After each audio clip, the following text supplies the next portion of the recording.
Congratulations on purchasing a ShelterLogic Garage. For this video, we are assembling a ShelterLogic Garage in a box, which will familiarize you with assembly procedures common to most ShelterLogic shelters.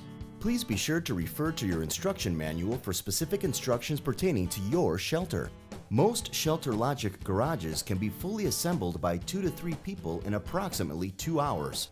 Start by setting out all parts of your shelter on a large, flat surface. Check that all parts indicated on your parts list have been included in your kit. Each frame component is labeled for easy identification. In the event of a missing part, do not call the retailer where you purchased the shelter. ShelterLogic will promptly assist. Call us direct at the toll-free number for your area found in the instruction manual. Begin assembly with the roof structure. Lay out the roof frame parts as illustrated in the instruction manual. Be sure to identify the correct parts for each connection before you begin. With the parts laid out, you are ready to assemble. Assemble first 2 ribs, attaching the straight pipe with the top and side connectors to the gable bend and side bend connectors. Note that all side bend connectors must be assembled with the long side facing up. For each end rib, bolts should face inward to avoid tearing of the end panels. Next, attach the top side cross rail with the patent-pending ShelterLock stabilizers. Be sure the ShelterLock logo is facing up. ShelterLogic's ShelterLock stabilizer feature adds strength and stability. Starting with the front rib, connect the first section of cross rails by placing the ShelterLogic stabilizer between the rib and the rail and connecting them using the appropriate hardware. Continue along the frame. Once one side is complete, move to the opposite side and repeat. Assemble the top cross rail section over the middle ribs. When attaching the top cross rail to the end ribs, be sure to attach it under the ribs. Failure to do so will damage the fabric cover and void its warranty. Pre-assemble all corner and middle legs with the appropriate hardware. Attach corner bends and foot plates as indicated in the instruction manual. Once all of the leg pieces are assembled, place them at each rib, making sure the legs with 90-degree bends are on the corners and facing into the garage. Ensure all bolts are facing into the garage as well. Start on the right side of the assembled roof frame by each taking a corner. Together, lift the roof frame by the top side cross rail. Insert the corner legs into the roof frame assembly. Work your way down the frame, inserting the middle legs until one full side is in place. Attach the legs to the roof frame connectors. Once attachments are secure, move to the other side of the frame and repeat. With the frame up and standing, assemble and attach the bottom cross rails. It is very important to hand tighten only at this stage. Starting on either side, assemble the bottom cross rails by attaching the cross rail to the frame rib with the bolt from outside to inside. Add washer and hand tighten nut. Continue until the complete bottom cross rail is attached to the frame. Move to the other side of the shelter and repeat. Note, you will need to disassemble the bottom cross rail after pulling the cover onto the frame. The bottom cross rail must be attached to ensure accurate, square placement of the frame upon its final destination. Once the unit is in place, measure the distance of the end rib openings, outside to outside. This measurement should be equal to that noted in the instruction manual. Next, measure the distance across opposite corners. These distances must match within 1 inch. Adjust the frame to ensure equal distance as necessary. Shelters include enough shelter auger anchors for basic installation. These are intended for safe shelter construction and must be reinforced by additional anchors based on your soil conditions or grounding substrate. See your ShelterLogic retailer for ready-to-go anchoring kits for your particular installation. Insert a 3/4 inch diameter pipe, steel rod, or heavy screwdriver through the eyelet of the shelter auger and rotate the anchor into the ground until the eyelet is 1 to 2 inches above ground level or at a position where the wire cable can be attached easily to the corner leg. Once the shelter auger is in place, wrap the anchor cable through the eyelet of the auger and the corner leg frame hole. Tighten the clamp screws to secure the cable. Warning: you must anchor your frame before attaching the cover. Serious injury to persons or property could otherwise result. Ratchet-tight ratchets are provided for tightening the end panels and covers. To thread the ratchet, open it and thread the webbing through the back.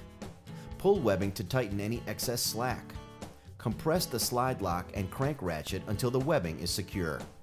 Tip: attach ratchet straps to the webbing ends or tie loose knots to prevent accidental pull-through of webbing into pockets. Please familiarize yourself with their use before adding covers.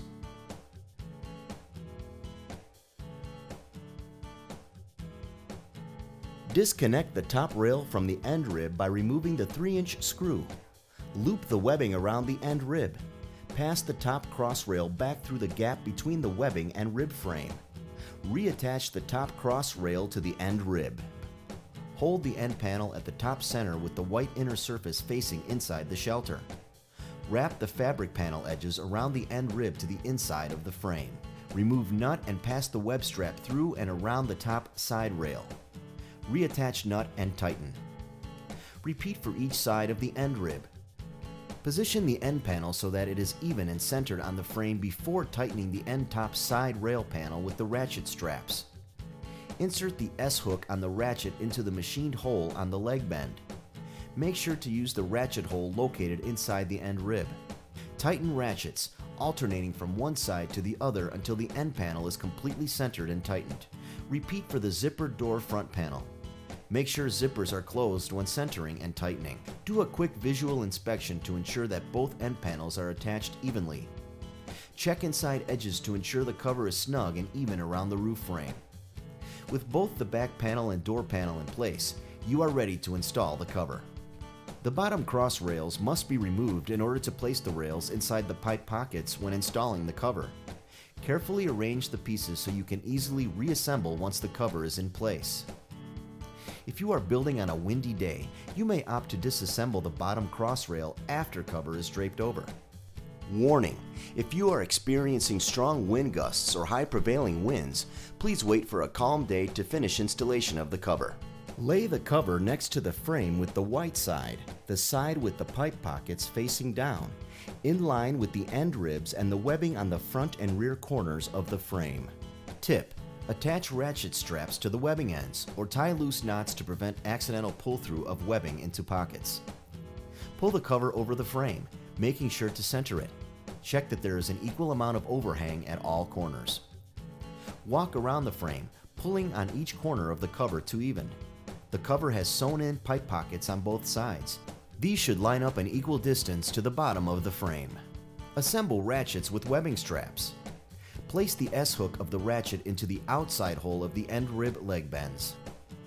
Unzip and roll up the door to allow air and light into the shelter.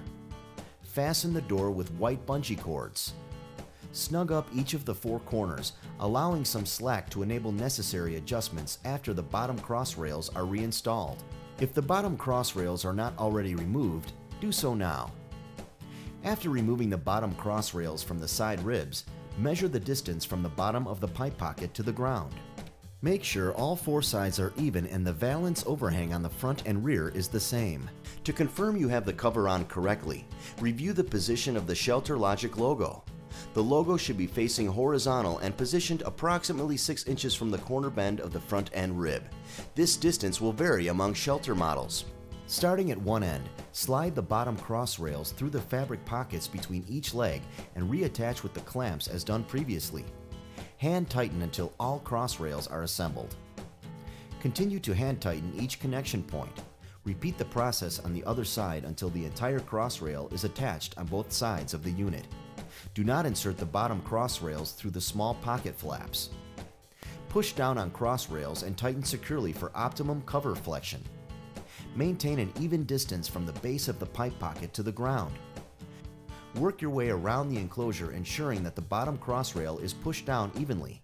Note: easy slide bottom cross rail connections should be checked periodically for proper tension. Push down and retighten as needed. When the cover is installed properly, you should not be able to get your fingers between the fabric and ribs. It should lay evenly without wrinkles. To ensure maximum lifespan, ShelterLogic recommends using 1 anchor per leg to secure your shelter. Please ask your ShelterLogic retailer, visit our website, or refer to your instruction manual for a complete list of anchor choices. Your shelter is now complete and you are ready to enjoy.